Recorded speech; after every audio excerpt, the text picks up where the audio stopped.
ఒక ఊరిలో ప్రతి సంవత్సరం దేవుణ్ణి ఊరేగింపు తీసుకెళ్లే సాంప్రదాయం ఉండేది.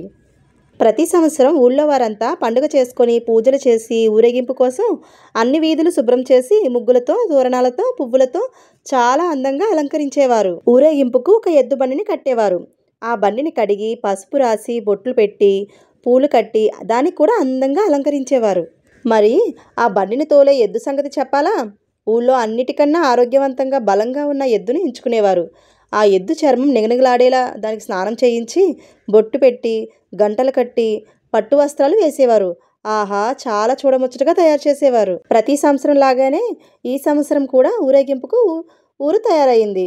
రాముడు అనే ఒక ఎద్దును ఎంచుకున్నారు. బాగా తయారు చేసి బండికి కట్టారు. గుడి ముందర నించోపెట్టి దేవుని విగ్రహాన్ని బండిలో పెట్టి హారతిచ్చి ఊరేగింపు మొదలుపెట్టారు. ఈ అమాయకమైన రాముడు ఇదంతా తనకు చేస్తున్న సంస్కారం అనుకొని భ్రమపడ్డాడు. రోజంతా చాలా గర్వంగా పొగరగా కొమ్ములు పైకి పెట్టి ఆ రోజంతా రాముడు ఎక్కడికి వెళ్తే అక్కడ మనుషులు వంగి నమస్కారాలు పెట్టేవారు. తనలో తానే మురిసిపోయి పొంగిపోయాడు అనుకోండి.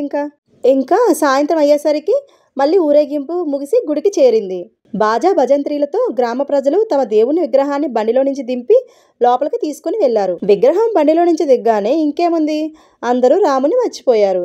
ఎవరి పనుల్లో వాళ్ళు పడిపోయారు. రాముడిపై వేసిన పట్టు వస్త్రాలు తీసేసి మళ్ళీ రాముణ్ణి ఎడ్లపాకలో తీసుకుని వెళ్ళి అక్కడే వదిలేశారు. ఎవ్వరూ దండాలు పెట్టలేదు. అప్పుడు రాముడికి అర్థమైంది, మనుషులు గౌరవం ఇచ్చేది మనకి కాదు, మనం చేసే పనులకని. ఈ స్టోరీ కనుక మీకు నచ్చినట్లయితే ప్లీజ్ సబ్స్క్రైబ్ చేసుకోండి. Thank you.